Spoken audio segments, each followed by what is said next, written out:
Hi అండి. అస్సలాము అలైకుం. ఎలా ఉన్నారు? అందరూ బాగున్నారా అండి? తిన్నారా అండి?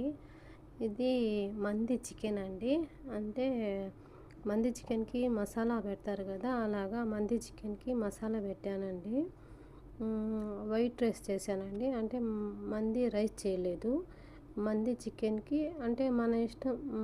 వీళ్ళు ఏం కావాలంటే అలాగా వైట్ రైస్ అయినా, యెల్లో రైస్ అయినా, రెడ్ రైస్ అయినా వాళ్ళు చేయమంటారు. అలాగేంటంటే చికెన్ వేరే వేరేగా నేను వెరైటీగా చేస్తాను. ఈరోజు చేసింది ఏంటంటే వైట్ రైసు, చికెన్ మంది చికెన్ అంటే మంది చికెన్ అంటారు. చికెన్ మంది ఎందుకు అన్నానంటే ఓన్లీ చికెనే చేశాను.